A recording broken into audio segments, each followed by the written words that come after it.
نبی الامین المکین الحلیم الکریم رؤوف الرحیم اما بعد فاعوذ باللہ من الشیطان الرجیم بسم اللہ الرحمن الرحیم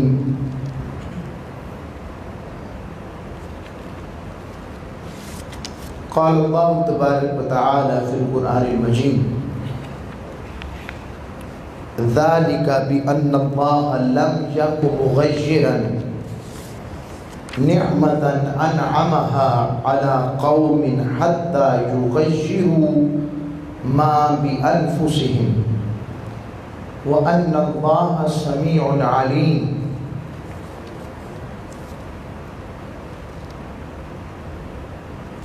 وقال الله تبارك وتعالى في المقام الآخر وضرب الله مثلا قرية كانت آمنة مطمئنة يأتيها رزقها رغدا من كل مكان فكفرت بأنعم الله فأذاقها الله لباس الجوع والخوف بما كانوا يصنعون صدق اللہ مولانا العظیم وصدق رسولہ النبی الامین الکریم۔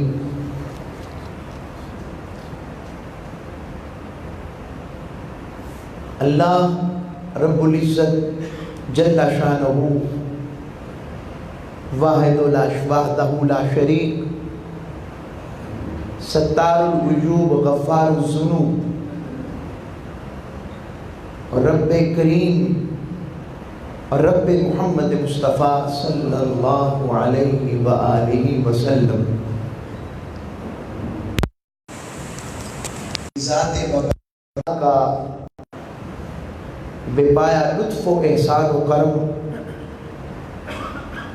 جس نے ہمیں جمعۃ المبارک کی آج اگست کے دوسرے عشرے میں 16 اگست کا جمعہ عطا فرمایا، 14 ذی الحجہ کا جمعہ عطا ہوا۔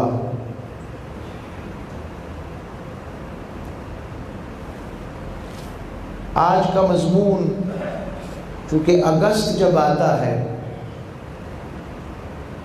تو یہ ضرورت ہے ہماری نسلوں کو علم ہونا چاہیے جس ملک کے خدا داد میں ہم اتنی آسانی سے شعائر اسلام کو ادا کرتے ہیں، جہاں پر اللہ اور آقا صلی اللہ علیہ وسلم کے زمزمائے عشق کو بلند کر کر اپنی روحوں کو مزین کرتے ہیں، جہاں شعائر اسلام کو ادا کرتے ہوئے ابھی ہم نے عید الاضحیٰ قربانی کی جانوروں کی، گائے کی، بچڑے کی، بکروں کی، جانوروں کی قربانی کی۔ ہم اسے عام قربانی سمجھتے ہیں مگر یہ شعائر اسلام میں سے ہے۔ آج بھی کئی مقامات دنیا میں ایسے ہیں جہاں اتنی آزادی سے ہمیں یہ قربانی کرنے کی اجازت نہیں ہے، بلکہ وہاں سانس لینا بھی مشکل ہے، وہاں عزت بچانا بھی مشکل ہے، وہاں ظلم عروج پر ہے، ستم عروج پر ہے، جہاں پر صرف فریج میں پتہ لگ جائے گائے کا گوشت ہے تو آپ کی جان بچنی محال ہے۔ ایسی جگہ بھی ہیں۔ کتنا کرم ہے اس مالک کا کہ ہمیں اس نے یہ ملک پاکستان عطا فرمایا۔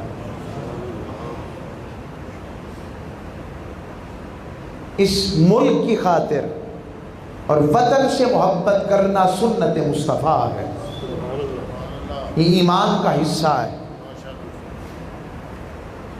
اور وطن سے پیار کرنا، سرکار دو عالم صلی اللہ علیہ وآلہ وسلم ہجرت مدینہ فرما رہے ہیں، میرے کریم آقا علیہ الصلوۃ والسلام کی آنکھوں میں آنسو ہیں، پلٹ پلٹ کر شہر مکہ کو دیکھتے ہیں اور فرماتے ہیں اے مکہ میں محمد تجھ سے بہت پیار کرتا ہوں، مگر تیرے رہنے والوں نے مجھے رہنے نہیں دیا۔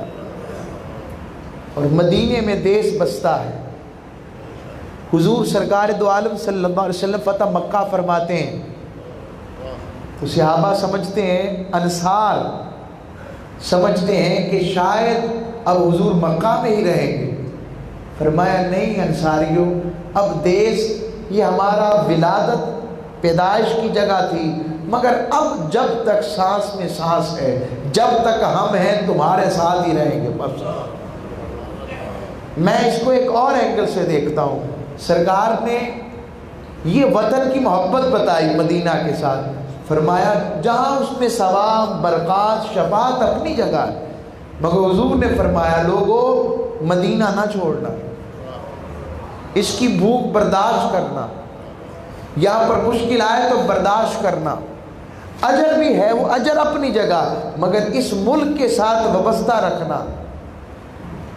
بہت سی وجوہات ہیں مگر اس میں بھی محبت وطنیت کی خیر مل رہی ہے، مدنی ہونے کی خیر، مکی ہونے کی خیر، یہ ساری باتیں حضور کی بارگاہ سے عطا ہوئی ہیں۔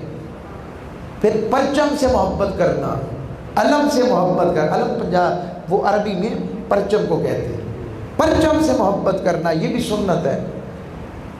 اس دور میں طریقہ تھا کہ علم لے کر جنگ میں جو میدان جہاد میں نکلتا تو اپنے پرچم کو جو سنبھالنے والا ہوتا تھا بڑا ہی اسے عظمت والا سمجھا جاتا تھا، تو پرچم سے محبت کرنا بھی سنت مصطفیٰ ہے، صحابہ کا طریقہ ہے۔ تو اگر وطن سے محبت نہیں ہے اور وطن بھی وہ ہو جو ان کے نام پر لیا گیا، اس وطن سے محبت کرنا یہ ضرورت ہے۔ اگلی بات، عمومی طور پر لوگ وطنوں سے محبت کرتے ہیں نسلی بنیادوں پر، ریشلزم پر، ریسزم پر، ریشیل ہونے کی نسلی بنیاد پر لوگ محبت کرتے ہیں اپنے وطن کے ساتھ حدود اربع کی بنیاد پر، لوگ محبت کرتے ہیں اپنے وطن کے ساتھ زبان ایک ہونے کی وجہ سے، لوگ محبت کرتے ہیں مشترکہ مفادات جائے ایک جگہ اکٹھی ہو جائے، اس کے لیے لوگ وطن سے محبت کرتے ہیں۔ اسلام ایک ایسا محبت کا درس دیتا ہے، ویسے اسلام کل عالم کے لیے ہے، مگر اسلام اپنا نظام جہاں بپا دیکھنا چاہتا ہے وہاں کی محبت اجاگر کرتا ہے۔ تو اسلام دین کلی ہے اور سب سے پہلے اسلام ہے، اسلام کے بعد باقیوں کی بات آتی ہے، اور اس کی بنیاد نظریہ اسلام پر ہے، جس نظریے میں نہ رنگ دیکھا جاتا ہے، نہ نسل دیکھی جاتی ہے، نہ طبقہ دیکھا جاتا ہے، نہ وطن دیکھا جاتا ہے، نہ باؤنڈریز دیکھی جاتی ہیں، صرف ایک چیز دیکھی جاتی ہے، اللہ اور اس کے رسول پر ایمان، اور پھر اس کے اندر اس نظریے پر جو ریاست موجود ہو اس کے اوپر بات ہو، تو پھر وہاں سے محبت کرنا خود بخود ایمان ہو جاتا ہے۔ میں نے یہ ساری باتیں جو تمہید باندھی اس کا مقصد ہے، مضمون یہ رکھا ہے ریاست مدینہ اور تصور پاکستان کی حقیقت۔ پاکستان اللہ رب العزت نے 27 رمضان مبارک لیلۃ القدر کی رات میں عطا فرمایا، کسی اور رات کیوں نہیں عطا ہوا؟ کسی اور رات مل جاتا، مگر اس ہی رات اللہ رب العزت نے یہ کرم نوازی کیوں قائم فرمائی؟ غور کرنے والی بات ہے۔ لیلۃ القدر کو قرآن آیا تھا تو رب کی کوئی بات بھی اتفاقی نہیں ہوتی، رب کو رحم آیا بر صغیر پاک و ہند کے مسلمانوں پر، رب نے کسی خاص مقصد کے لیے اس کتے کو وجود میں لایا ہے، کسی خاص مقصد کے لیے۔ وہ مقصد ہم بھولے ہیں مگر ابھی تک رب باری تعالیٰ کرم نوازی فرما رہا ہے۔ ابھی تک کرم نوازی ہے اس نے بچایا ہوا ہے، بچا رہا ہے۔ میں آپ ذرا ڈیپتھ میں جا کر اپنی ہر چیز کو دیکھتے جائیں، آپ یقین سے کہیں گے ایسا ہی ہے، رب چڑیوں سے باز مروا رہا ہے، نہیں ہے ایسے؟ اب یہ ساری بات جو میں پیش کر رہا ہوں ریاست مدینہ کا فیضان ہے پاکستان۔ میں نے قرآن مجید فرقان حمید کی 2 جگہ سے آیت تلاوت کی ہے۔ رب نے فرمایا، سب سے پہلے سورہ انفال شریف، اللہ فرماتا ہے کہ اللہ رب العزت کبھی بھی کسی قوم اور امت پر جو نعمت کرتا ہے اس کو بدلنے والا نہیں ہے، کبھی ان پر کیے گئے انعام کو نہیں بدلتا، ان پر اپنی کرم نوازیاں نہیں بدلتا، جب تک کہ وہ خود قوم اپنی حالت اور اللہ کی نعمت کا کفران کر کر اس سے منہ نہ موڑ لے۔ یہ قرآن کی آیت سورہ انفال 8واں سورہ اور آیت نمبر 53 دے رہا ہوں۔ اور کفران نعمت اور معصیت کے ساتھ پھر آپ نے دیکھا نہیں سقوط بغداد کیا ہوا؟ کفران نعمت کے نتیجے میں ہلاکو خان نے کیا کیا وہاں پر؟ کفران نعمت کے نتیجے میں خازم شاہ کے ساتھ کیا ہوا؟ کفران نعمت کے نتیجے میں بلخ و بخارا کے ساتھ کیا بیتی جو اسلام کے گھر تھے؟ مگر وہاں پر ایک ایسا دور بھی آیا رشین فیڈریشن کے اندر کہ وہاں لفظ اسلام کہنا جرم تھا۔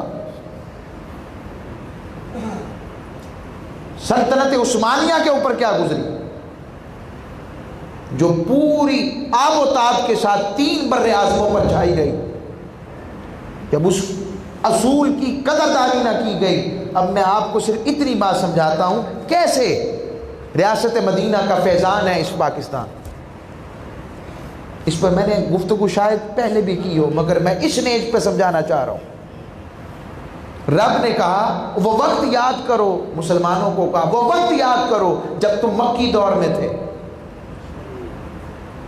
تھوڑے تھے، اکثریت میں نہیں تھے، دبے ہوئے تھے، معاشی طور پر کمزور تھے، تم خوف زدہ رہتے تھے کہ طاقتور لوگ تمہیں اچک نہ لیں، تو تمہیں اللہ نے ہجرت مدینہ کے بعد کیسا ٹھکانہ عطا فرمایا، اپنی مدد و نصرت کے ساتھ تمہیں رزق سے نوازا، پاکیزہ چیزوں سے نوازا تاکہ تم شکر گزار بن سکو۔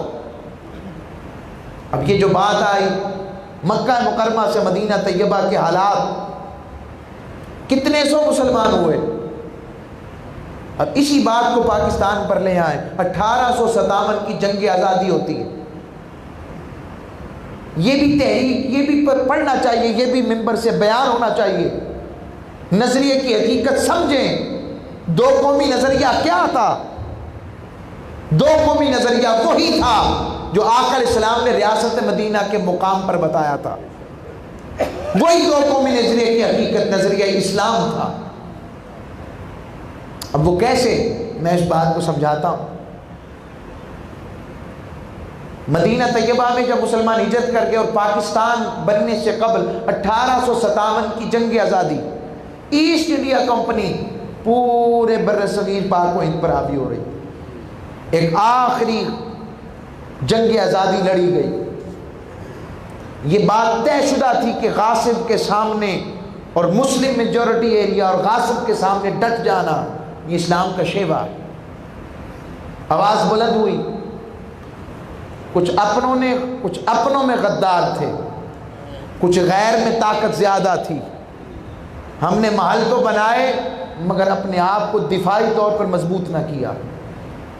بہت سی کمزوریاں، وہ ایک میں اس طرف نہیں جا رہا، وہ ریاست کو ناکام ہو گئی۔ اب مسلمانوں کے اوپر سرکاری ملازمتوں پر بھی پابندی، فوج میں داخل وہ نہیں ہو سکتے تھے، مسلمان معاشی طور پر کمزور۔ دوسری جو قوم ہندو تھی اس نے فوراً اپنے آپ کو ایسے پٹکا اور کہا ہم تو انگریزوں کے وفادار ہیں، ہم تو مظلوم تھے، مغلوب تھے مسلمانوں کے، جیسا انہوں نے کہا وہ ہمارے آقا تھے، آج آپ ہمارے آقا ہیں۔ لڑے وہ بھی تھے، بہت سی چیزیں آج وہ پیش کرتے ہیں، مگر اس وقت کی حقیقت پیش کر رہا ہوں۔ بہت سی چیزیں ہوئیں، مقصود یہ آواز بلند کرنے والا کوئی نہیں تھا۔ بہت سے معاملات پیش آئے، بہت سے ظلم و ستم ہوئے، مسلمان زمینداروں سے، خانقاہوں سے زمینیں چھین لی گئیں، 7,000 انگریز فوجیوں کے بدلے 7 لاکھ لوگوں کو قتل عام کیا گیا۔ یہ تو فگر آؤٹ کر رہا ہوں جو فگر تھا۔ آج وہ تہذیب کا درس دیتے ہیں، آج ان کے ہاں سب کے قوانین ہیں۔ ذرا 1857 سے لے کر 1947 تک کا نقشہ تو دیکھو ذرا، جہاں پر کیا کیا ظلم و ستم نہیں اپنایا گیا مسلمانوں کے ساتھ، جہاں پر علماء کو توپوں کے آگے رکھ کر اڑایا گیا، کتنے علماء کو کالے پانیوں کی سزائیں دی گئیں، ٹکٹکی پہ باندھ کر مولانا فضل حق خیر آبادی رحمۃ اللہ علیہ جیسی شخصیات، میں آپ کو کتنے منظر بتا سکتا ہوں۔ آہستہ آہستہ یہ ولولہ پکڑتی گئی، کیونکہ اسلام ایک چنگاری نہیں ہے، اسلام ایک نظریہ ہے، اور نظریے کے بغیر قومیں زندہ نہیں رہتی، آئیڈیالوجی کے بغیر۔ نظریہ ہی وہ حقیقت میں قوت ہوتا ہے، اور نظریہ حریت ہی اسلام ہے، جس کا درس ہمیں بدر سے لے کر کربلا تک ہر ایک نے عطا فرمایا۔ اللہ رب العزت نے پھر انگریزوں میں سے ہی، انگریز کی اس بات کو سمجھنے اور سمجھانے کے لیے علی گڑھ کی صورت میں ہمیں ایک تحفہ عطا کیا۔ کوئی ان کی شخصیت سے مذہبی اور دینی طور پر اختلاف کر سکتا ہے، سر سید سے شاید میں بھی اختلاف کروں، مگر ان کے اس ملی فریضے کا میں انکار نہیں کر سکتا۔ میں ان کا عقیدتاً ان کا پیروکار نہیں ہو سکتا، مگر میں یہ ساری بات وضاحت سے پیش کر رہا ہوں۔ مگر انہوں نے بہت سی چیزیں اکٹھی کی جس میں جدید اور قدیم علوم، اگر آپ کو غیر کی جس سے جو آپ کا حاکم بھی ہے، جب تک اس کی زبان میں آپ بات کر کر اپنی بات سمجھا نہیں سکیں گے، نیگوسیشن نہیں کر سکیں گے، حالات حاضرہ کے مطابق اور اس پروسیس اور جو آپ کے اوپر اس وقت ماحول چل رہا ہے اس کے مطابق اپنی بات پیش نہیں کر سکتے، آپ کبھی بھی مکمل طور پر کامیاب نہیں ہو سکتے۔ جہاں یہ بھی ہوا تھی، اللہ رب العزت نے اسی کرم کے نتیجے میں، مسلمان تعداد میں تھوڑے تھے، ہندو زیادہ تھے، 2 قومیں تھیں، اور پھر یہ بھی تھا کہ اچک لیے جائیں گے۔ ساری باتیں اس طرح ہیں کہ نہیں، مجھے بتاتے چلے جائیں ذرا۔ آپ کو ایک نقشہ پیش کرتا ہوں اس حوالے سے۔ ریاست مدینہ کا قیام جغرافیائی، نسلی، لسانی یا معاشی سطح پر نہیں تھا، اس کا بنیاد بھی فقط ایک نعرے پر تھی، لا الہ الا اللہ، اور پاکستان کی بنیاد بھی اسی نعرے پر رکھی گئی کہ پاکستان کا مطلب کیا؟ لا الہ الا اللہ۔ ریاست مدینہ کے وجود کو مکہ کی کبھی بھی ریاست نے تسلیم کیا تھا کہ نہیں کیا تھا؟ بولے، کبھی کیا تھا؟ نہیں کیا تھا۔ کبھی بدر بپا کی، کبھی احد بپا کی، کبھی خندق بپا کی، کبھی کوئی مارکا، کبھی کوئی مارکا، ہر وقت جنگ مسلط رکھی۔ ہمارے والے بھی جو ساتھ والے تھے جن سے پاکستان ملا، کیا انہوں نے بھی ہمارے ساتھ یہ سب کچھ آج تک ہمیں تسلیم کیا؟ 1971 میں 2 لخت ہو گئے، ہمیں تسلیم کیا انہوں نے؟ جو سازش کر سکتے ہیں وہ اس کی کوشش کرتے ہیں کہ کسی طریقہ کار سے انٹرنیشنل فارم آ جائے، ریجنل فارم آ جائے، وہ کہ اقتصادی بات آ جائے، وہ اکانومی کی بات آ جائے، حتیٰ کہ کھیلوں کے میدان آ جائیں، وہ ہر چیز میں کسی نہ کسی طریقے سے روکنے کی کوشش، نہیں تسلیم کیا۔ کچھ مکہ میں مسلمان رہ گئے تھے، انڈیا میں بھی بہت بڑی تعداد میں مسلمان باقی۔ اب ان کے حالات کیا ہیں میں اس پر نہیں جانا چاہتا، وہ حالات اب روز دیکھتے ہیں۔ یہ حالات ہیں کہ اگر بیٹی کہے نا میں نے ہندو سے شادی کرنی ہے، کر لیتی۔ اب کوئی میری اس بات کا انکار کر کے دکھائے، نہیں دیکھتے آپ؟ کوئی مسلمان کہے میں نے ہندنی سے شادی کرنی ہے، کر لیتے۔ کہاں گیا نظریہ اسلام؟ کہاں گئی وہ حقیقت؟ مجھے قائد اعظم محمد علی جناح رحمۃ اللہ علیہ، جس کو لوگ پتہ نہیں کیا کچھ کہتے رہے کہ داڑھی نہیں تو کیا نہیں، وہ مجھ داڑھی والے سے اچھا تھا، مصطفیٰ کی نوکری کر گیا۔ وہ ان ہزاروں داڑھی والوں سے اچھا رہا جس نے حضور کی نوکری کی، نہ جھکا نہ بکا، بس وہ شخصیت، وہ درویش لاہور بہت بلند ہے جس نے ایک شعلہ جوالہ بنا دیا اس پوری امت کو۔ یا رب دل مسلم کو وہ زندہ تمنا دے جو ہر قلب کو گرما دے، جو ہر روح کو تڑپا دے۔ وہ اقبال بہت بلندیوں والے تھے۔ جو نہ ہو انقلاب موت ہے وہ زندگی، یہ اقبال ہے جو بار بار یہ بات کرتا ہے، جو کہتا ہے یہ فاقہ کس جو موت سے ڈرتا نہیں ذرا، روح محمدی اس کے بدن سے نکال دو۔ یہ اقبال تھا جس نے غیروں کی سازشوں کو پردہ چاک کر کے دکھایا اور کہا مسلمان ہوش کر، دیکھ تو کون ہے، دیکھ تو کیا تھا، تیری حقیقت کیا ہے۔ یہ فاقہ کش جو موت سے ڈرتا نہیں ذرا، روح محمدی اس کے بدن سے نکال دو، اور فکر عرب کو دے کر فرنگی تخیلات، اسلام کو حجاز و یمن سے نکال دو۔ اقبال کبھی گویا ہوئے ارے وہ تو تمہارے آبا تھے، تم کیا ہو، ہاتھ پہ ہاتھ درے منتظر فردا ہو۔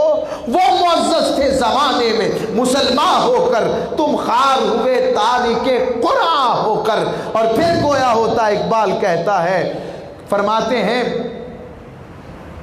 کہ قوت عشق سے ہر پست کو بالا کر دو، دہر میں اسم محمد سے اجالا کر دو۔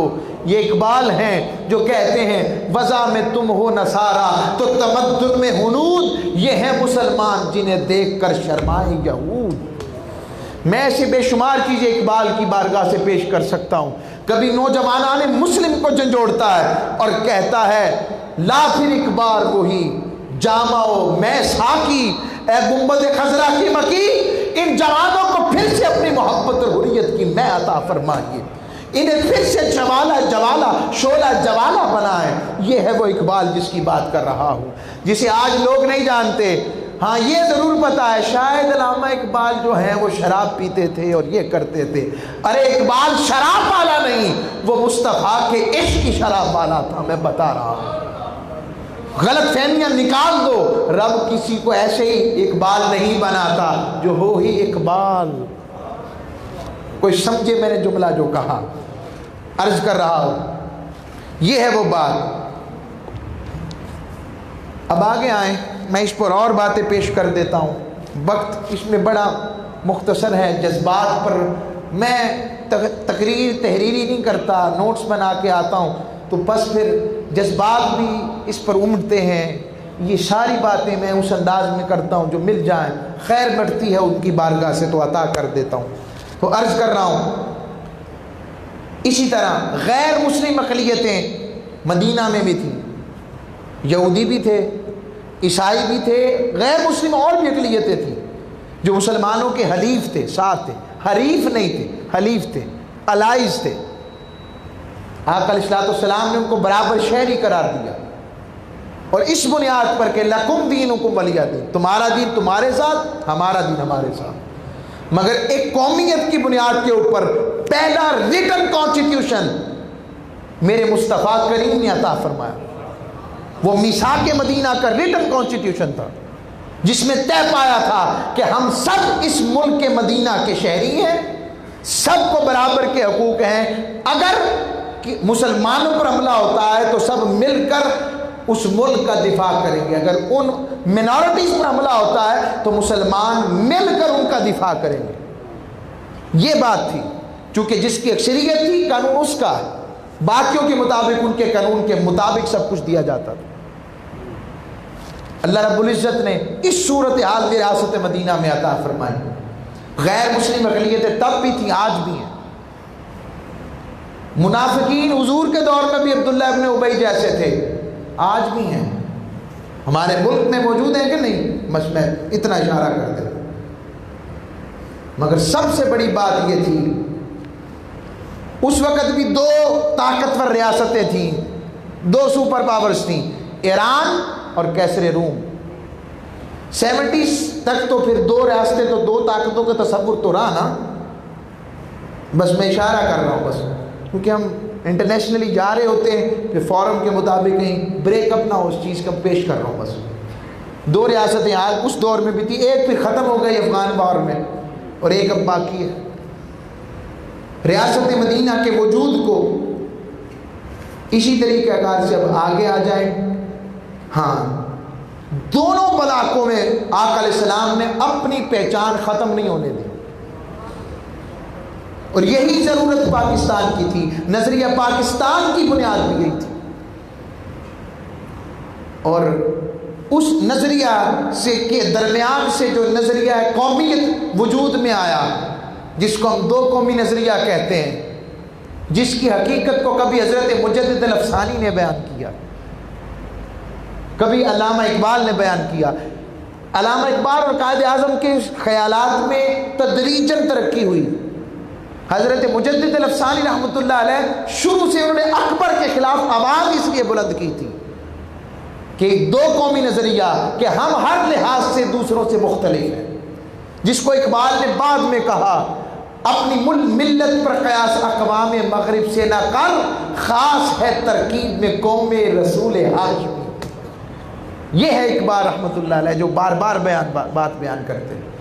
پھر 1900 کے بعد پھر میں آگے چلتا ہوں، آخر کار 23 مارچ 1940 کو اللہ رب العزت نے کرم فرمایا، مسلمانان بر صغیر پاک و ہند نے یہ جسے آج ہم گریٹر اقبال پارک کہتے ہیں، وہاں پر ایک جلسہ منعقد ہوا 1930 میں الہ آباد کے جلسے میں علامہ محمد اقبال نے علیحدہ مسلم ریاست کا تصور پیش کیا، اور یہ وہی ریاست تھی جس کے لیے اقبال کہتے ہیں میرے عرب کو آئی ٹھنڈی ہوا جدھر سے، میرا وطن وہی ہے، میرا وطن وہی ہے۔ آقا علیہ السلام کی حدیث میں موجود، حضور کی حدیث مقدسہ میں 2 ملکوں کا ذکر ہمارے علاقوں کے بارے میں آتا ہے، ایک ہند، ایک سندھ۔ ہند سے مراد اب کا ہند ہے، اور سندھ سے مراد مسلم میجورٹی ایریاز ہیں جہاں پر مسلمانوں کی اکثریت ہے، آج بھی اسی طرح۔ یہ وہ ریاست مدینہ کے ساتھ میں اشتراک بتا رہا ہوں، یہ فیضان بتا رہا ہوں۔ دنیا میں 2 ریاستیں نظریے کی بنیاد پر وجود میں آئیں، ایک ریاست مدینہ اور دوسری اس کے کرم کے نتیجے میں ریاست پاکستان۔ یہ 2 ریاستیں تھیں۔ عاشق پاکستان تو پاکستان کو صالح علیہ السلام کی اونٹنی کہتے ہیں، جو عاشقان ہیں، جو پاکستان سے عشق کرتے ہیں، وہ کہتے ہیں پاکستان تو جو مرضی ہے، اتنا کچھ ہونے کے باوجود یہ جو قائم ہے نا، یہ کوئی رب کا خاص کرم ہے، بس اتنا کچھ ہو گیا۔ مگر ایک بات دیکھی ہم نے، صالح علیہ السلام کی اونٹنی کی طرح، جس نے اس کے ساتھ برا سلوک کیا تھا، رب نے اس کے ساتھ خیر نہیں ہونے دی، اور یہی حال اس ملک سے جس نے برا کیا، رب نے بتایا کہ پھر اس کے ساتھ کیا بیتی ہے۔ بس اللہ رب العزت نے قائد اعظم محمد علی جناح کی صورت میں ایک لائر دیا، وکیل دیا۔ ایسا وکیل تھا جس کے اندر 2 خاصیتیں تھی جس کی وجہ سے چن لیا گیا، نہ وہ بک سکتا تھا نہ جھک سکتا تھا۔ موہن داس چاندی کے ساتھ، موہن داس گاندھی کے ساتھ میٹنگ ہو رہی ہے، قائد اعظم محمد علی جناح میٹنگ کر رہے ہیں، نیگوسیشن ہو رہی ہے، تحریک پاکستان اہم موڑ پر ہے، ٹی بی کا مرض ہے، ڈاکٹر کو کہا میرے ٹی بی کو باہر نہ پھیلانا ورنہ ہمارا پاکستان بہت دور چلا جائے گا۔ اس موقع پر میٹنگ ہو رہی ہے اور اچانک قائد اعظم کا چشمہ نیچے گرتا ہے، اور موہن داس چند گاندھی جو ہے پاس بیٹھا ہے، وہ کہتا اب محمد علی جناح جھکے گا، تو قائد اعظم نے اپنے اس چشمے پر پیر مارا اور کوٹ سے نیا چشمہ نکال کر آنکھ پر لگا لیا۔ کیا کہیں گے اس کو؟ یہ آقا علیہ السلام کی حدیث ہے، حضور نے فرمایا کہ یاد رکھو مغرور کے ساتھ غرور کرنا اجازت ہے اس کی۔ یہ آقا علیہ السلام کا فرمان سنا رہا ہوں، حضور کی حدیث کا مفہوم سنا رہا ہوں۔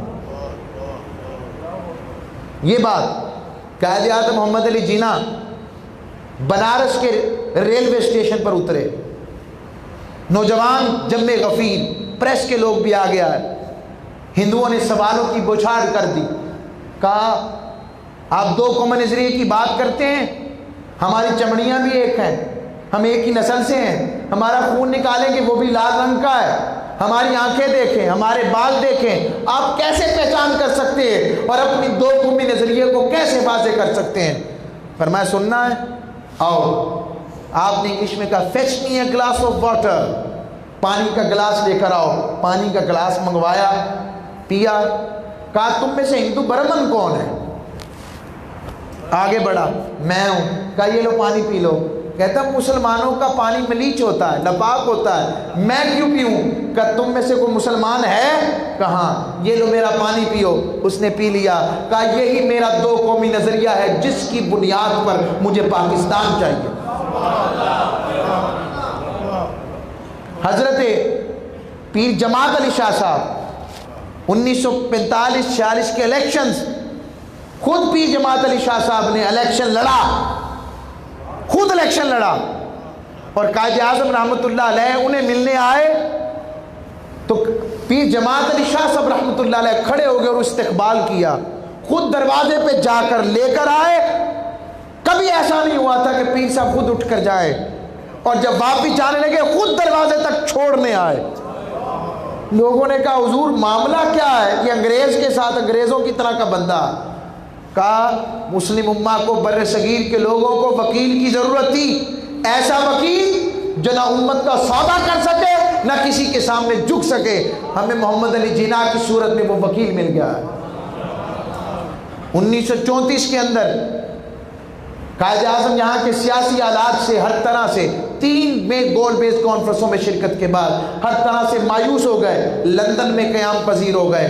درویش لاہور خط لکھ لکھ کر بلاتے رہے کہ میرا وقت قریب ہے، آ جائیں، آپ کی ذمہ داریاں زیادہ ہیں، آپ کی ذمہ داریاں زیادہ ہیں۔ یہ قائد اعظم کا لقب بھی 1934 کے بعد ملا۔ اب کس وجہ سے ملا فی الحال نہیں بتاؤں گا، پھر کبھی، ابھی نہیں۔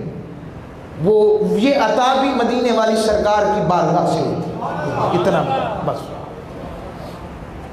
آپ دیکھ نہیں رہے 1940 میں 23 مارچ 3 دن جلسہ ہوا، قرارداد پیش ہوئی، اور 1940 کے بعد 1945 کے انتخابات ہوئے، ساری نشستیں مسلمانوں کی جیتی۔ صوبائی نشستیں 492 میں سے 428 نشستیں مسلمانوں نے جیتی۔ ایک ولولہ تھا، ایک جذبہ تھا۔ کیا اس وقت بھی کچھ لوگ مذہب کے نام پر قائد اعظم پر فتوے لگاتے رہے، مگر انہیں سمجھ نہ لگی کہ قائد اعظم یہ کس کے لیے کر رہے ہیں۔ یہ سب کچھ وہ صرف اللہ رب العزت کام لینا چاہتا تھا۔ کیوں؟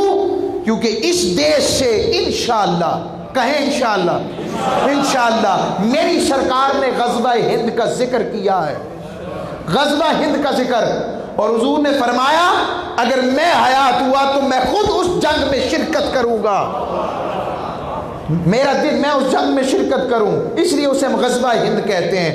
تو حضور موجود ہیں، حضور نے شرف دیا، کیونکہ اس جہاد میں اور اس جہاں سے وہ فوج نکلنی ہے جس نے امام محمد مہدی کے لشکر کی مدد کرنی ہے۔ اب میں یہ نہیں کہہ رہا جیسے آج کل میڈیا پہ چل رہا ہے بس وہ ہو گیا، وہ آنے والا۔ میں اتنی بات جانتا ہوں، جس کی خاطر کتاب لکھی جائے تو کتاب کا دباچہ، مقدمہ، پریمبل کئی ہزار سال کی ہو، وہ آدم سے لے کر عیسیٰ تک چلے، اور اصل کتاب چند 100 سالوں میں ختم ہو جائے، اور رب بھی کہے اِنَّا أَعْطَيْنَا كَالْكَوْثَرَ، حبیب ساری کثرتیں تجھے دی ہیں۔ تو جب یہ بات ہے تو ابھی وہ وقت نہیں، ہاں نشانیاں صغرا شروع ہو چکی ہیں، کبرا میں ابھی وقت ہے، وہ وقت زمانہ دیکھے گا۔ مگر میں بتانا چاہتا ہوں، اور یہ بھی حدیث میں ہے کہ پھر ہند کے حکمرانوں کو ہتھکڑیاں لگا کر مسلمان حکمرانوں کے سامنے پیش کیا جائے گا۔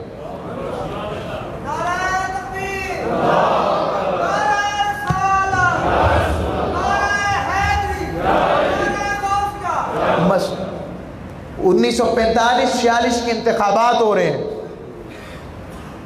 اب انتخابات کے دوران قائد اعظم محمد علی جناح کہ ریڈیو پر تقریر آتی تھی، تو کسی گاؤں کا ایک چوراہا ہے، وہاں ریڈوا لگا ہوا ہے، ریڈوا کہتے تھے اسے، ریڈوا لگا ہوا ہے، تو ایک بابا انگریزی کی تقریر سنتا جا رہا ہے، ہاتھ باندھ کے ایسے کمر جھکی ہوئی ہے اور تقریر سنی جا رہا ہے. لوگ کہتے ہیں بابا جی تے انگریزی چ تقریر کر دے پے نے. کہندا جو کہندا بابا ٹھیک کہندا. یہ کس نے بات ڈال دی؟ یہ کس نے بات ڈال دی؟ اور علامہ اقبال رحمۃ اللہ علیہ نے جو نظریہ اسلام کی بات کی تھی اور قائد اعظم اسی نظریہ اسلام پر تھے.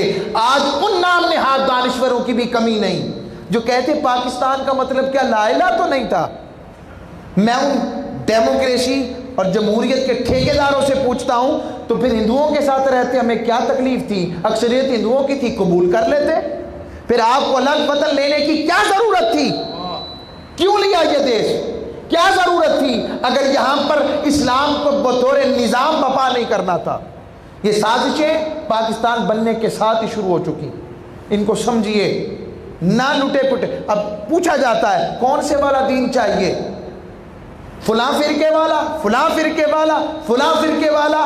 میری بات سنیں جو مجھے اللہ رسول نے اور اپنے شیوخ کے صدقے عطا ہوئی. مجھے بتائیں کسی فرقے نے رب کو دو کہا ہے؟ رسول کو ختم نبوت اور تاجدار ختم نبوت سے کم تر درجہ دیا ہے؟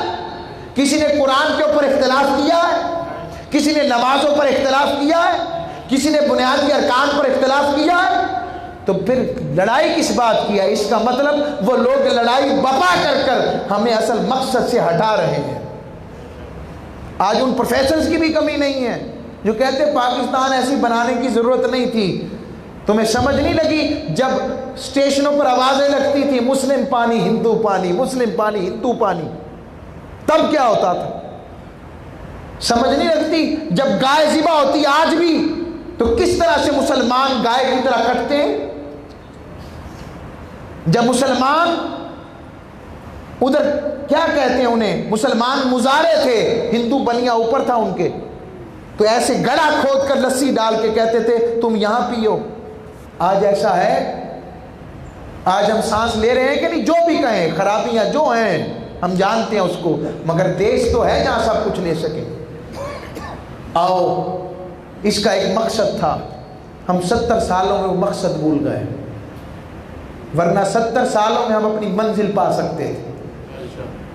ہم نے وہ خانقاہوں والوں نے کہا اب ہمیں خانقاہ کے اندر ہی رہنا چاہیے، باہر نکلنے کی ضرورت نہیں، کبھی دین کے نام پر، کبھی کسی نام پر. اگر اب سمجھانا اور بتانا چاہتا ہوں، اگر تب کا پاکستانی کوئی آپ آ جائے جس نے اپنا سب کچھ لٹایا تھا، کیا بیتے گی اس پر؟ وہ پوچھے گا نا یہ وہ تو پاکستان نہیں جس کی خاطر نے اپنا سب کچھ لٹایا تھا. پوچھو گرداسپور کے رہنے والوں سے، پوچھو تحصیل بٹالہ کے لوگوں سے، کتنے آپ میں سے کتنوں کے رشتے دار اس سرکاری خود بھی وہ مہاجر ہو گئے. وہ کہتے ہیں ہم 3-3 فٹ کے خون کی نہریں اور دریا کراس کر کر پاکستان پہنچے.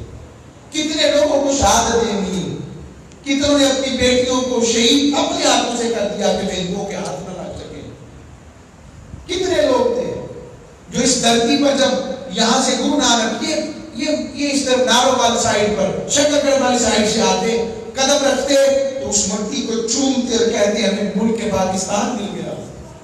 یہاں پر اب کسی کی عزت نہیں لوٹی جائے گی، یہاں پر کسی کے حقوق پر ڈاکہ نہیں مارا جائے گا، یہاں پر کسی سے زیادتی نہیں ہوگی.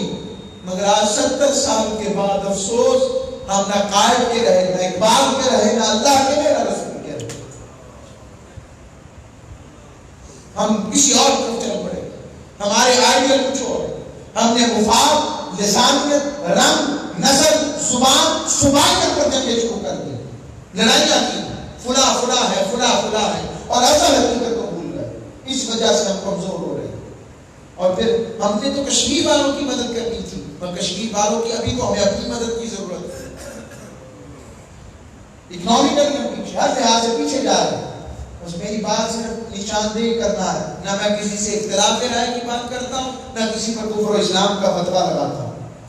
میری بات آ رہی ہے سمجھ؟ میں تو حقیقت پسندانہ بات کر رہا ہوں. بس ایک ہی جملے پر بات کروں گا، ہمیں پلٹ کر اللہ اس کے رسول کی بارگاہ کی طرف آنا پڑے گا.